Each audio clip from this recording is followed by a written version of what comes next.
अस्सलाम वालेकुम बेटा। बेटा chapter number 8 waves first year physics जैसे कि हमने स्टार्ट किया हुआ था। आज का हमारा टॉपिक है प्रिंसिपल ऑफ सुपरपोजिशन। 1801 में थॉमस यंग्स, ये वो फिजिस्ट थे जिन्होंने for the first time experimental तौर पर अपना ये प्रिंसिपल प्रूव कराया था। ये प्रिंसिपल कहता क्या है बेटा, इसको सिंपल डिफाइन करते हैं। When two or more waves meet at a point in same medium, the resultant amplitude at a point is the algebraic sum of the amplitude of individual waves। जब भी कोई दो वेव्स एक same medium के अंदर इस तरह से मिलती हैं कि उनका जो रिजल्टेंट एम्पलीट्यूड है कुछ पॉइंट्स के ऊपर वो इंडिविजुअल वेव्स के एम्पलीट्यूड के सम के बराबर आ जाता है, तो इस तरह से ये एक दूसरे को सुपर इम्पोज करती हैं, एक दूसरे के एम्पलीट्यूड को बढ़ा देती हैं। इस रूल को, इस प्रिंसिपल को बेटा नाम दिया जाता है प्रिंसिपल ऑफ सुपरपोजिशन। बेटा हम फ़र्ज़ कर लेते हैं हमारे पास दो वेव्स हैं जो यहाँ मौजूद है, और फिर दूसरी वेव है हमारे पास फर्स्ट वेव में जो इसका एम्पलीट्यूड ऑफ वाइब्रेशन है वो y1 के बराबर है, और सेकंड वेव में हमारे पास एम्पलीट्यूड ऑफ वाइब्रेशन y2 के बराबर है। अब देखें, ऐसा हो जाए कि फर्स्ट वेव का क्रस्ट सेकंड वेव के क्रस्ट से ही मैच करे और फर्स्ट वेव का ट्रफ सेकंड वेव के ट्रफ से ही मैच करे। यहाँ से देखें बेटा, ये इसका क्रस्ट है और सेकंड वेव के लिए देखना चाहेंगे तो ये इसका भी क्रस्ट आएगा, और दूसरी तरफ से बेटा अगर इसके ट्रफ को देखना चाहेंगे तो इसका ट्रफ सेकंड वेव के ट्रफ से मिलता है। तो यूँ अगर क्रस्ट क्रस्ट से मिल जाए, ट्रफ ट्रफ से मिल जाए, तो ये वेव्स एक दूसरे के एम्पलीट्यूड को बढ़ा देते हैं। अब इनका जो रिजल्टेंट मिलेगा वो रिजल्टेंट इस वेव से रिप्रेजेंट किया जाएगा। अब अगर देखें तो इसका जो एम्पलीट्यूड है दोनों वेव्स के एम्पलीट्यूड के सम से हमें हासिल हो रहा है। y यानी कि रिजल्टेंट एम्पलीट्यूड बराबर होगा amplitude of the first wave y1 plus amplitude of the second wave y2 के बराबर। ये एक दूसरे के एम्पलीट्यूड को बढ़ा देती हैं। इसे बेटा नाम दिया जाता है प्रिंसिपल ऑफ सुपरपोजिशन। और वही फ़र्ज़ कर लेते हैं कोई हमारे पास एक वेव है इस तरह से और दूसरी वेव है हमारे पास ऐसे बेटा, यानी कि दो वेव्स हैं जो एक दूसरे के साथ आउट ऑफ फेज़ हैं। Out of phase, out of phase से मुराद क्या होता है बेटा कि फर्स्ट वेव का क्रस्ट सेकंड वेव के ट्रफ से मैच करे। हियर इस अगर इसको देखें तो इसका क्रस्ट इसके ट्रफ के सामने आ रहा है और इसका ट्रफ दूसरी वेव के क्रस्ट के सामने आ रहा है।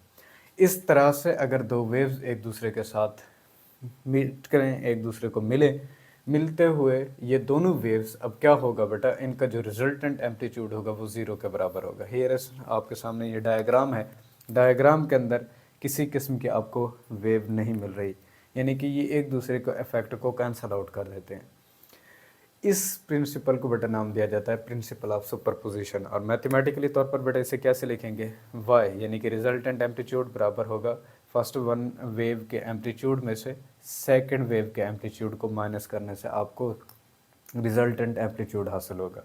अब फ़र्ज़ कर लें कि दोनों के एम्पलीट्यूड बराबर थे लेकिन मुखालिफ हैं। अब इसीलिए y1 minus y2 is equal to zero कर लें, यानी कि y1 बराबर हो जाएगा y2 के, तो resultant amplitude of the resultant wave आपके पास वो ज़ीरो के बराबर होगा। तो ये थी सिंपल इसकी डेफिनेशन प्रिंसिपल ऑफ सुपरपोजिशन, और एक्सपेरिमेंटल तौर पर थॉमस यंग्स इन्होंने साबित किया था। इसका रिजल्ट क्या निकलता है, केसेस क्या बन जाते हैं इस प्रिंसिपल ऑफ सुपरपोजिशन के, वो हमने बेटा डिस्कस करने हैं।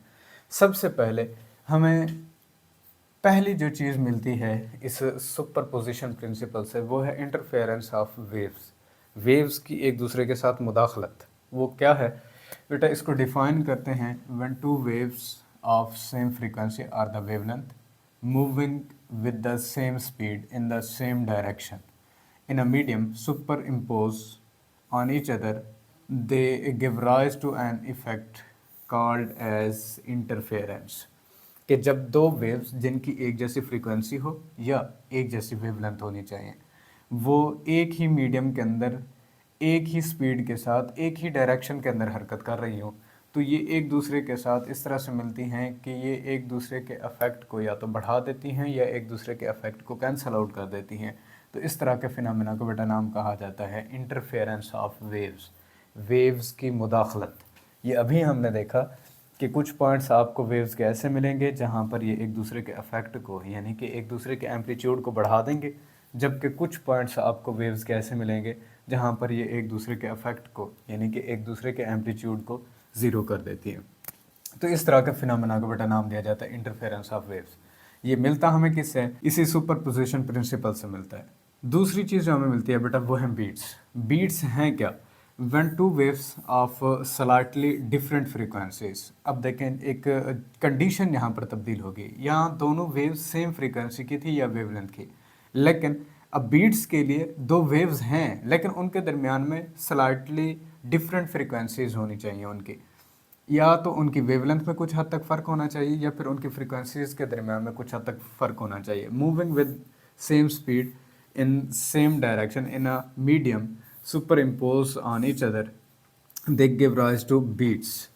जब दो थोड़े से मुख्तलिफ वेवलेंथ रखने वाली या थोड़ी सी मुख्तलिफ फ्रीक्वेंसीज रखने वाली वेव्स एक ही मीडियम के अंदर एक ही स्पीड में एक ही डायरेक्शन के अंदर ट्रैवल कर रही हूँ तो ये एक दूसरे के साथ सुपर इम्पोज होती हैं according to principle of superposition और हमें एक नई चीज़ देती हैं बेटा जिन्हें नाम दिया जाता है बीट्स का।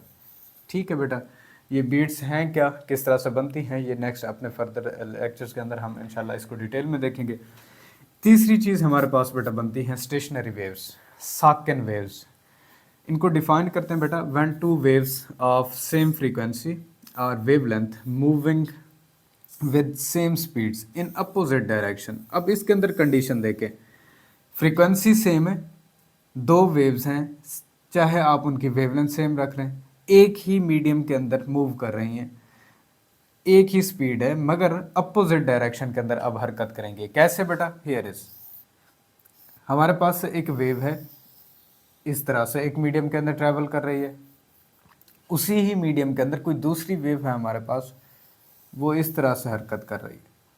ठीक है बेटा, अपोजिट हैं एक दूसरे के। जहाँ फर्स्ट वेव का आपके पास क्रस्ट है तो वहाँ सेकंड वेव का आपके पास ट्रफ होना चाहिए। तो ये अपोजिट डायरेक्शन के अंदर अगर यानी कि आउट ऑफ फेज एक दूसरे के साथ ट्रैवल कर रही हो तो ये सुपर इम्पोज होकर नई चीज़ सामने लेके आती हैं बेटा जिनको नाम दिया जाता है स्टेशनरी वेव्स का। तो ये वेव्स बेटा क्या कहलाती हैं? Stationary waves. ठीक है बेटा, तो ये सारा रिजल्ट किस चीज़ का है? प्रिंसिपल ऑफ सुपरपोजिशन का। अब इंटरफेरेंस दो तरह की होती है। इंटरफेरेंस की टू टाइप्स हैं बेटा आपके पास। एक को कहा जाता है कंस्ट्रक्टिव इंटरफेरेंस, कंस्ट्रक्टिव इंटरफेरेंस, जबकि दूसरी बेटा इसकी टाइप बनती है डिस्ट्रक्टिव इंटरफेरेंस, डिस्ट्रक्टिव इंटरफेरेंस। ये दो इसकी बेटा टाइप्स हैं। कंस्ट्रक्टिव इंटरफेरेंस बेटा किस तरह से डिफाइन इसको करते हैं? The points where the crest of a first wave meets with the crust of second wave and the trough of first wave coincide with the trough of second wave, then they reinforce each other effect. Such an interference is called as constructive interference। अगर दो waves इस तरह से मिलें कि पहली wave का crust दूसरी वेव के क्रस्ट से और पहली वेव का ट्रफ दूसरी वेव के ट्रफ से मिल रहा हो तो ये एक दूसरे के इफेक्ट को बढ़ा देती हैं और इस तरह के इंटरफेरेंस पैटर्न को बेटा नाम दिया जाता है कंस्ट्रक्टिव इंटरफेरेंस। हियर इज बेटा आपके पास कोई फर्स्ट वेव है, यहाँ हमने ड्रा की है, और इसी के साथ दूसरी वेव है हमारे पास, ये भी ऐसे। फर्स्ट का क्रस्ट फर्स्ट के क्रस्ट के सामने है और सेकंड का ट्रफ सेकंड के ट्रफ के सामने है, तो ये एक दूसरे के इफेक्ट को बढ़ा देती हैं। जैसे कि हमने पहले एग्जांपल ली थी, वहाँ उस एग्जांपल के अंदर ये एक दूसरे के एम्पलीट्यूड को बढ़ा देंगी, तो इस तरह के फिनोमेना को जो कहा जाएगा कंस्ट्रक्टिव इंटरफेरेंस। जबकि कंडीशन क्या होती है कि जब भी इंटरफेरेंस पैटर्न हो रहा होगा, कौन सी कंडीशन अगर दो वेव्स फॉलो कर रही होंगी तो उनके लिए हम कहेंगे ये कंस्ट्रक्टिव इंटरफेरेंस है, हमें इन पॉइंट्स के ऊपर मिलेंगे। If the path difference between two waves is integral multiple of the wavelength than interference is constructive.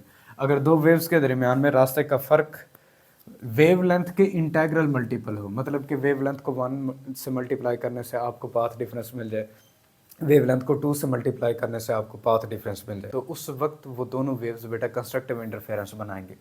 अब डेल एस मतलब कि पाथ डिफरेंस, कोई फ़र्ज़ कर लेते हैं हमने कि पहली वेव है जो उसने डिस्टेंस ट्रेवल की है वो 4 लैम्डा की है, जबकि दूसरी वेव भी 4 लैम्डा का डिस्टेंस ट्रेवल करती है। जब इन दोनों को माइनस करेंगे तो 0 लैम्डा। अब देखिए लैम्डा के इंटेग्रल मल्टीपल यानी कि 0 से मल्टीप्लाई हो रहा है। इसी तरह से पाथ डिफरेंस किसी बाकी दो वेव्स के लिए, एक वेव है जो कि 4 लैम्डा का पाथ ट्रेवल करती है, जबकि एक दूसरी वेव है जो कि 3 लैम्डा का पाथ ट्रेवल करती है। जब दोनों का डिफरेंस बनाएंगे तो पाथ डिफरेंस लैम्डा के बराबर आएगा, यानी कि 1 लैम्डा भी आप इसको लिख सकते हैं।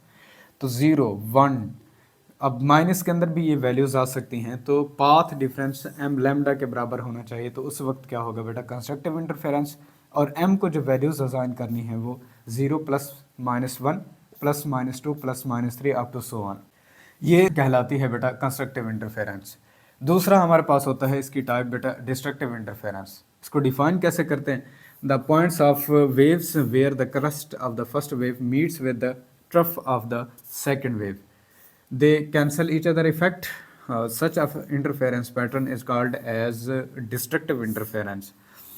दो वेव्स आपस में इस तरह से मिले बेटा कि फर्स्ट वेव का क्रस्ट सेकंड वेव के ट्रफ के सामने आए, और सेकंड वेव का जो क्रस्ट है वो फर्स्ट वेव के ट्रफ के सामने आ रहा हो, तो ये एक दूसरे के अफेक्ट को, एक दूसरे के एम्पलीट्यूड को कैंसल आउट कर देती हैं, और इस तरह के फिनोमेना को या इस तरह के इंटरफेरेंस को बेटा कहा जा रहा होता है कि डिस्ट्रक्टिव इंटरफेरेंस।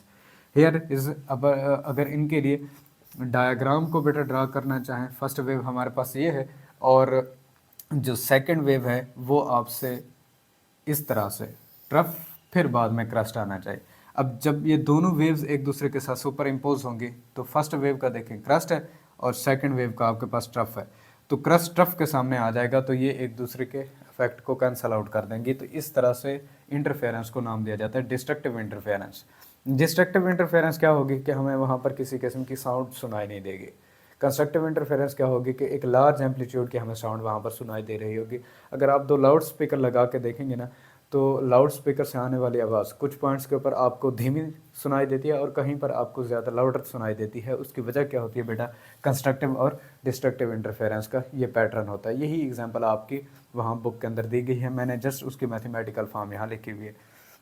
अब condition for the destructive interference क्या होगा, if the path difference between two waves is odd integral multiple of the wavelength than the destructive interference produced.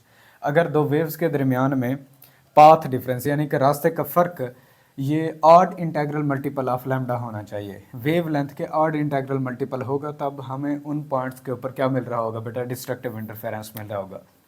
Del S path difference बराबर होना चाहिए plus minus lambda by 2 plus minus 3 lambda by 2 plus minus 5 lambda by 2। Odd integral multiple बनाते जाएंगे तो हमारे पास बेटा ये destructive interference हमें हासिल होती रहेगी। डेल एस यानी कि पाथ डिफरेंस के ऊपर कंडीशन कौन सी होनी चाहिए, अगर हमें डिस्ट्रक्टिव इंटरफेरेंस चाहिए m प्लस 1/2 इंटू लैम्डा इसको लिखेंगे तो आपको यहाँ उन्हीं पॉइंट्स के ऊपर वो डिस्ट्रक्टिव इंटरफेरेंस दे रहे होंगे। तो ये दो डेफिनेशंस बेटा कंस्ट्रक्टिव इंटरफेरेंस और डिस्ट्रक्टिव इंटरफेरेंस की तारीफ़ें आपने नोट कर लेनी है, क्योंकि आपकी ये बुक के अंदर नहीं है, एग्ज़ाम के अंदर आपने ये तारीफ़ें लिखनी। इंशाल्लाह अपने नेक्स्ट लेक्चर के साथ हाज़िर होंगे। इजाज़त दीजिए, अल्लाह हाफ़िज़।